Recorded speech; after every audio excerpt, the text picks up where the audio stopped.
Love is the greatest commandment of all. Nothing in this world matters more than love. Life is all about love. Love is the measure of our humanity. Love is the purpose of our lives. Love is what God calls us to. There are a lot of things we could excel in, but if we get love wrong, none of it will matter. The whole purpose of the church is to increase the amount of love in our world. The Apostle Paul wrote, "But the goal of our instruction is love from a pure heart." Join us as we learn how to love like Jesus loved.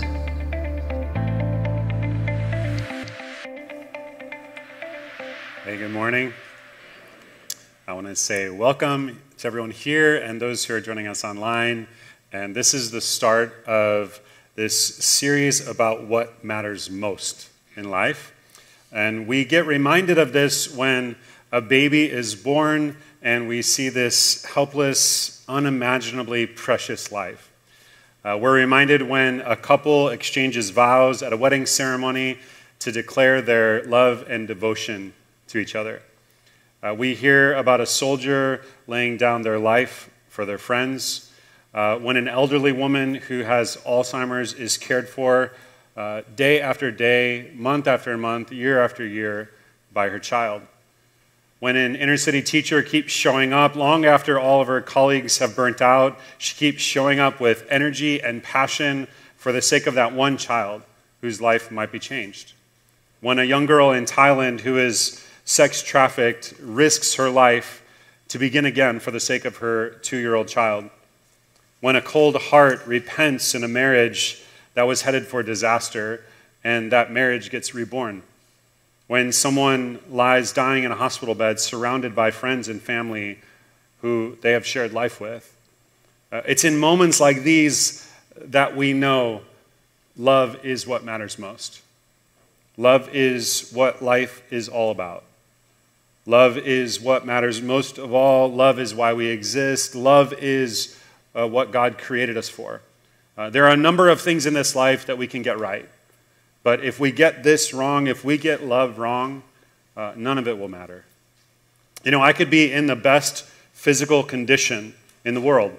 The strongest man in the Bible, the man in the best physical condition was probably Samson, and his life was a train wreck.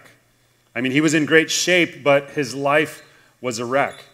I could be in the best financial condition in the world. Jesus told a story about a rich man who was in his best financial year ever. He tore down his old barns, he built bigger ones, and then he ends up dying. And someone else gets all of his stuff. And God calls him a fool. He was wealthy, but he didn't honor God. I could be in the best career in the world. The most successful man in Jesus' day was a man named Herod. Herod was a cruel and oppressive slave driver. I could be in the best college and get the best education in the world. The smartest person in the Bible was a man named Solomon, and he ended up with 1,000 wives. So he obviously had some mommy and daddy issues. He wrote the book of Ecclesiastes, a book of wisdom and regret, after living what he described as a meaningless life. The Apostle Paul was writing to the church at Corinth in the 13th chapter. He says these amazing words, "If I speak in the tongues of men and of angels, but do not have love, I'm only a resounding gong or a clanging cymbal. If I have the gift of prophecy and can fathom all mysteries and all knowledge, and if I have a faith that can move mountains, but I do not have love, I'm nothing. If I give all I possess to the poor and then give over my body to hardship that I may boast, but I do not have love, I gain nothing."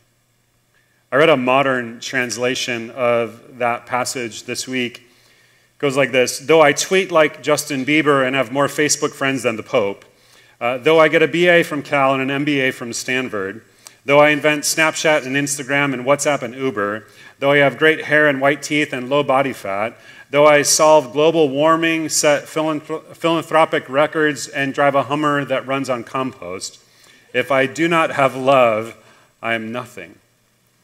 You might put the equation like this, according to Paul: everything minus love equals nothing. Or on the other hand, if I have love, or if I have nothing, but I add to it love, then I have everything in God's eyes. Now, Paul gets this idea about the importance of love from Jesus, who said one time that all of life, all of moral imperative boils down to this. Love the Lord your God with all of your heart and with all of your soul and with all your mind. This is the first and greatest commandment. And the second is like it. Love your neighbor as yourself. All of the law, all of the prophets, all of the commandments really hang on these two commandments. It's all about love. I'm setting a goal for myself as a result of this series. I want to be more loving. I want to be a more loving person by the end of 2020 than I am today. I want to train myself to be a more loving person in 2020. And that's really my hope for our church. Now, if your goal is to be more physically fit, you'd probably join a gym. If your goal is to be more financially healthy, you might use an investment firm. If you want more career success, you might get a coach or take a class. If you want to grow in your capacity to love the people that God puts into your life, where should you go? You're there, right here in this place. I mean, the whole purpose of the church is to increase the amount of love in our world. And churches can get confused about this and often end up, in destructive forms.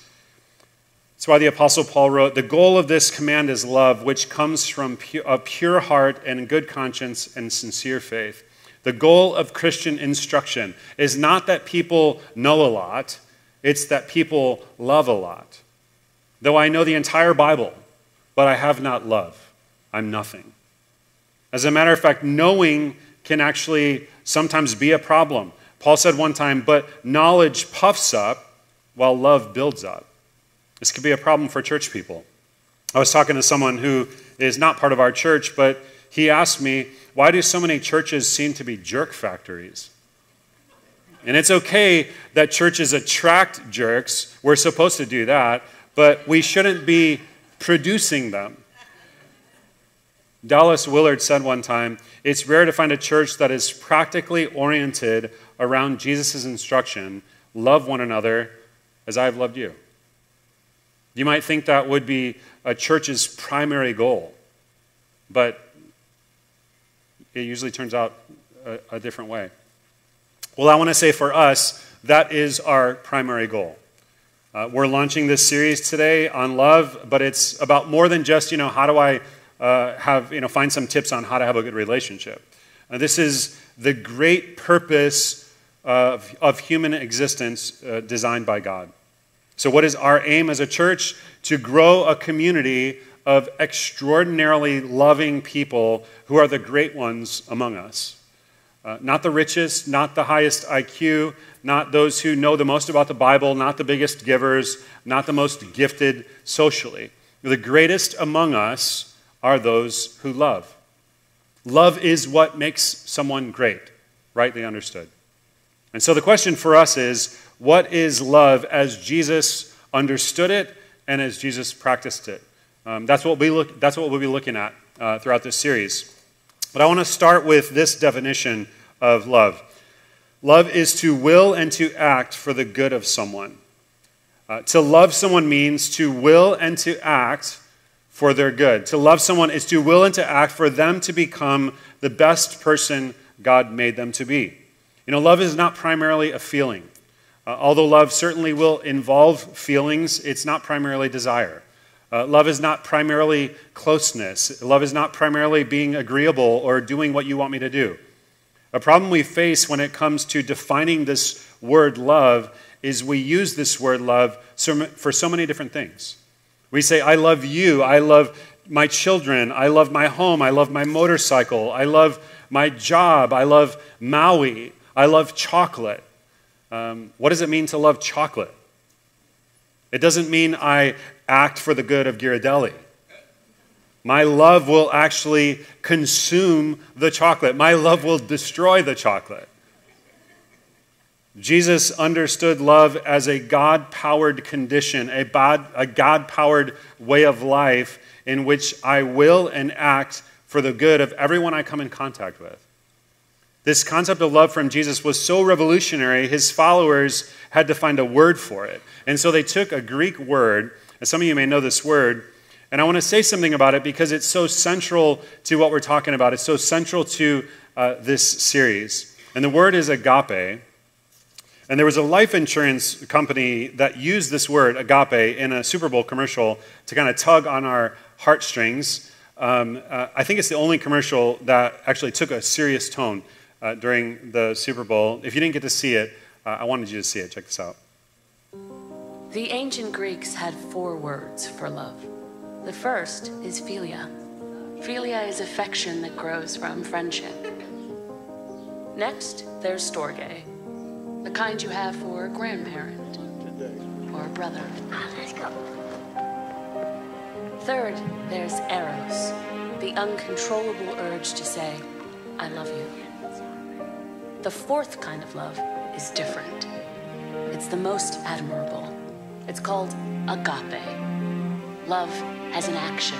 This is good. It takes courage, sacrifice, strength. Okay.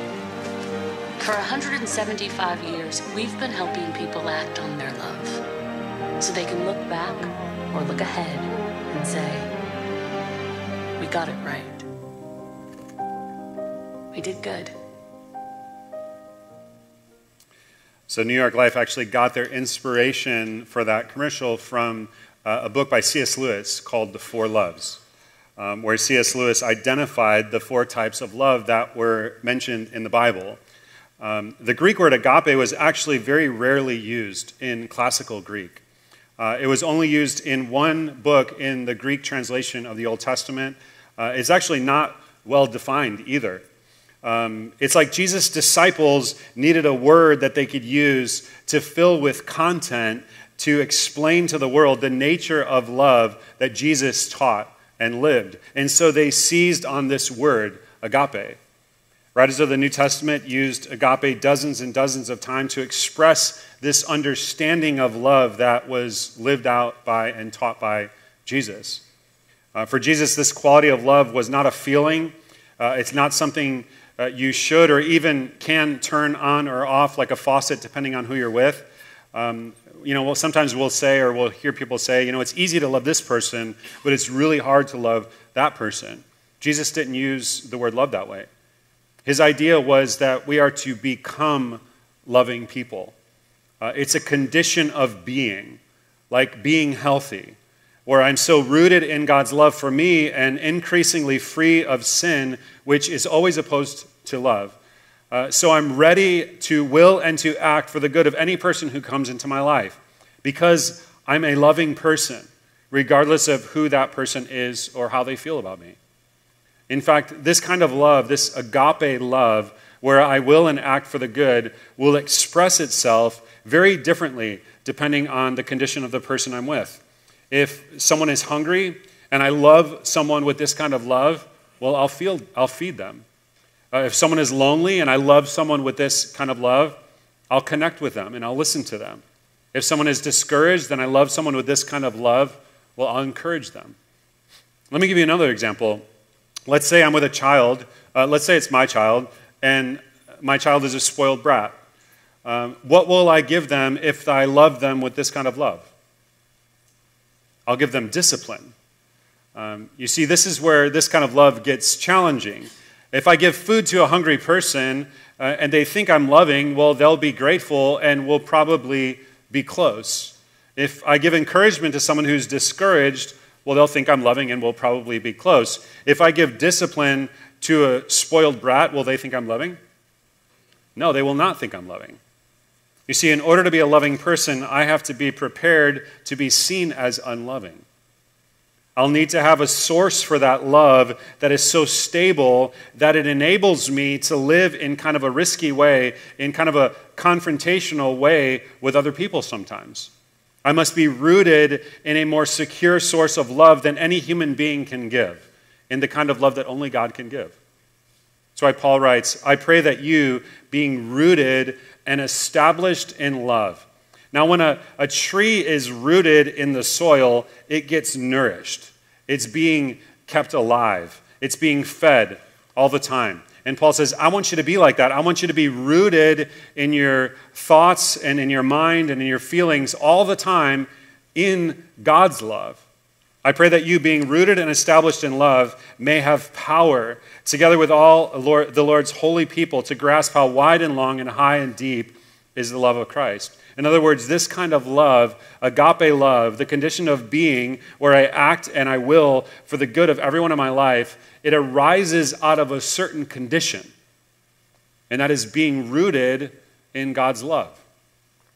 And then it's always oriented toward the good. It always means I'm working for the good of whoever I am face to face with. This is the kind of love that has extraordinary power, Paul says. You know, often in our day when we talk about the power of love, we'll think about feelings, because the feeling of being in love can be so powerful.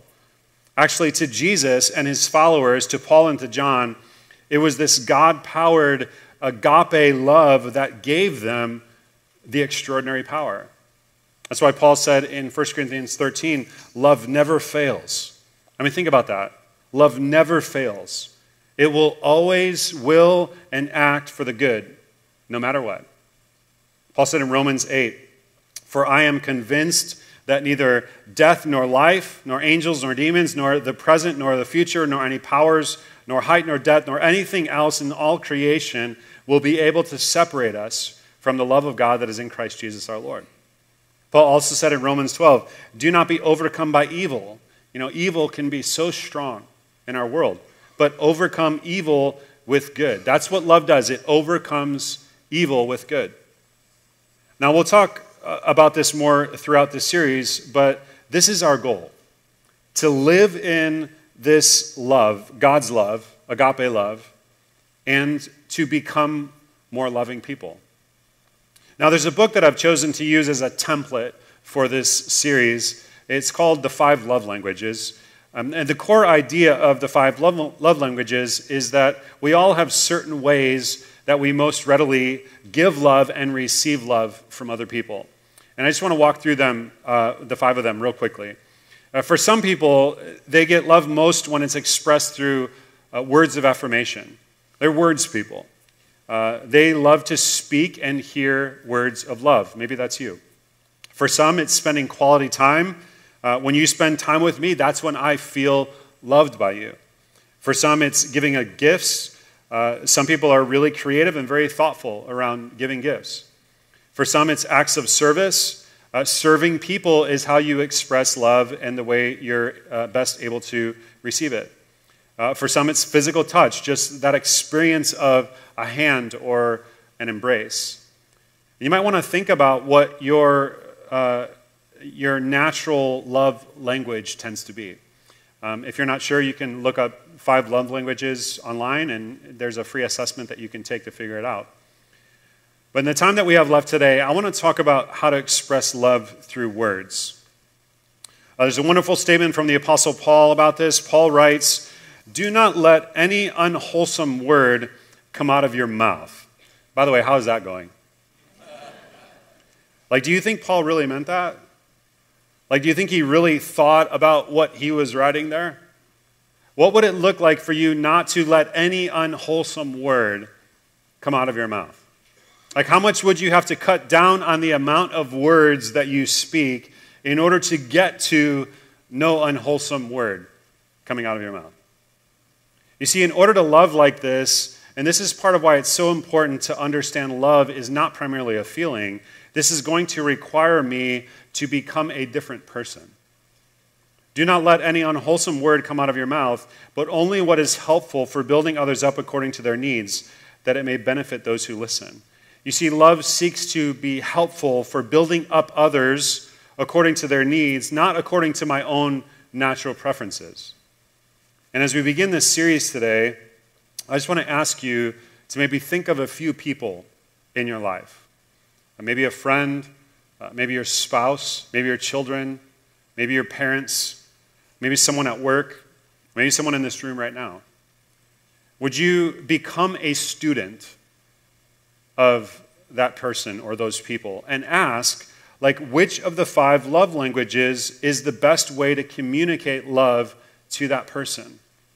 And how do I go about doing that? I'll give you an example. early in my marriage, when I didn't really know anything about the love languages, I just assumed that my wife, Kathy, would feel loved when I bought her gifts or when I cleaned the house. When I was growing up, my dad bought my mom gifts to express his love to her, and so that's just kind of what I observed as an expression of love. My mom cleaned the house to express her love to my dad. Now, when I say my mom cleaned the house, I mean she washed the floor on her hands and knees like several times a week. She scoured our bathroom every day, even when it wasn't used, she did that. And I just grew up thinking, like, that's the way you express love to your family. I thought there were probably verses in the Bible about stuff like that. And I was surprised to find out there weren't. I'm still looking, actually. I think most of us just kind of absorb a whole lot of the way we think love is to be expressed from watching how things played out when we were growing up.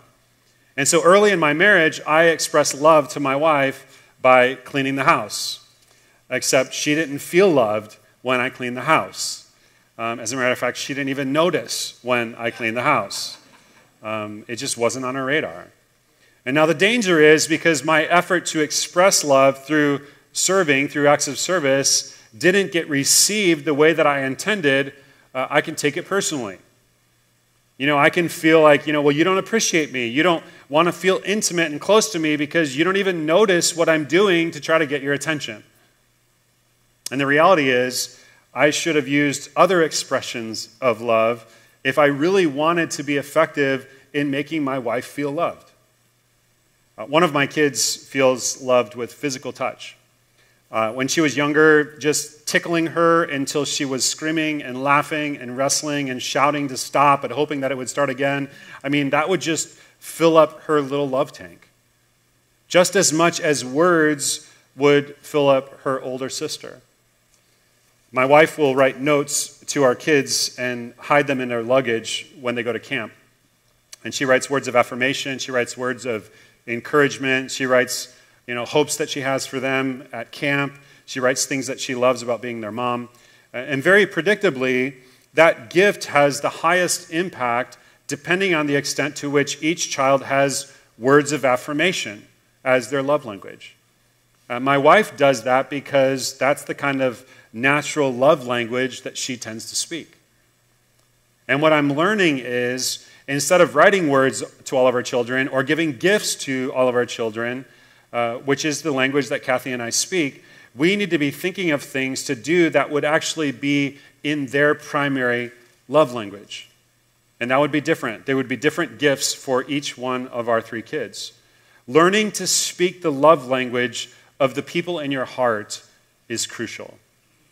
I was talking to a friend of mine who is a Christian psychologist, and he says he uses this book all the time with people, in married life, in families, in relationships, because identifying and using the love language of the main people in your life can transform relationships.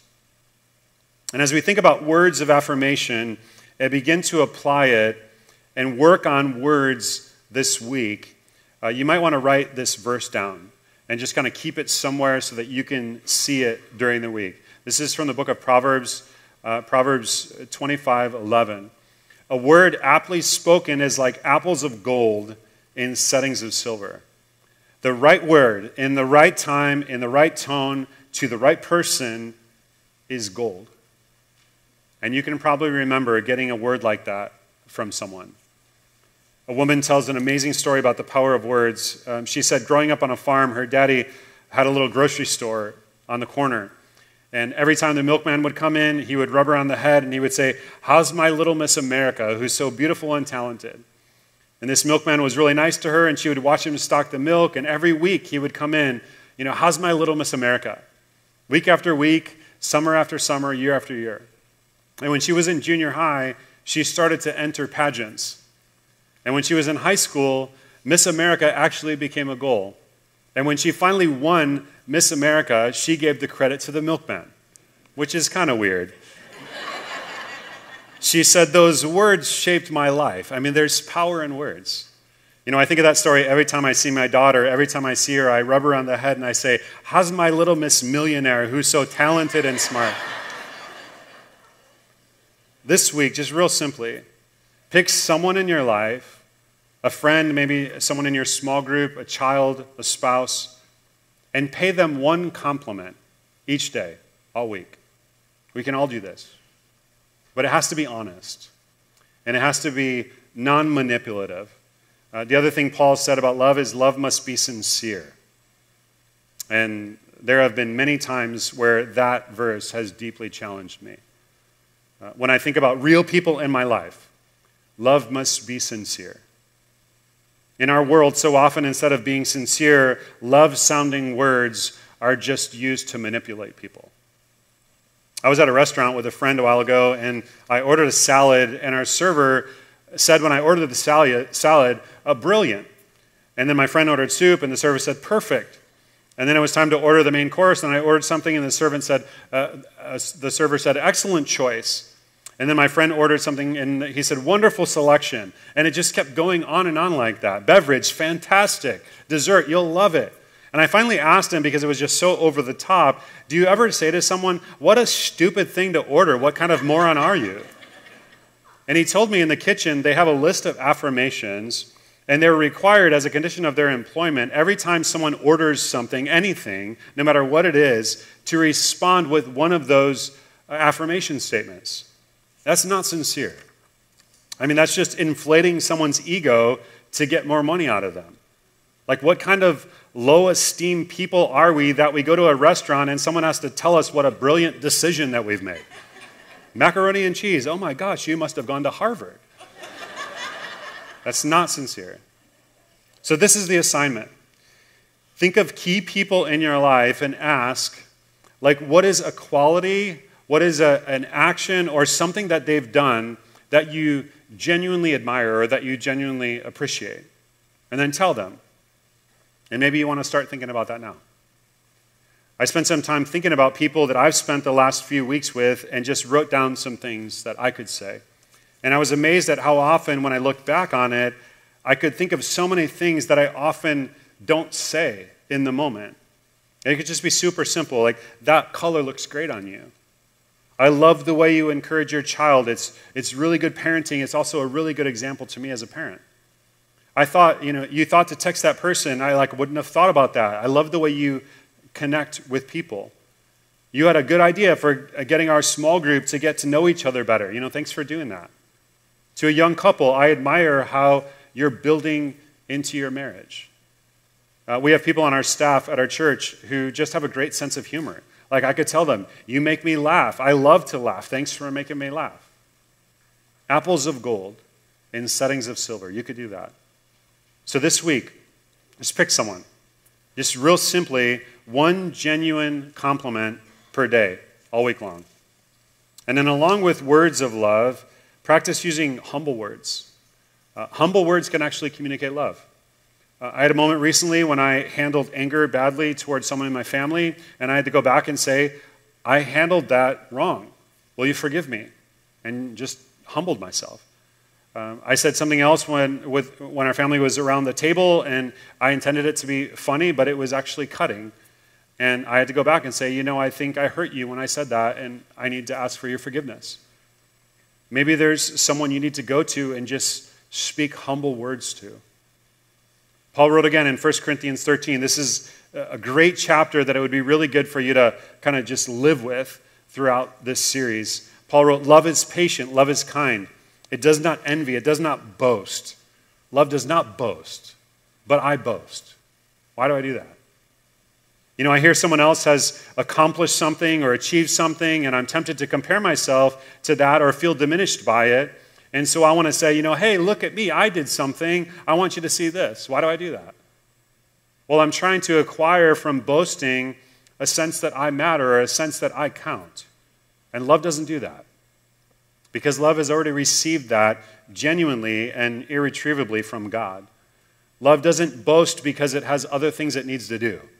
It has more interesting things to do. It doesn't need to boast. That's love.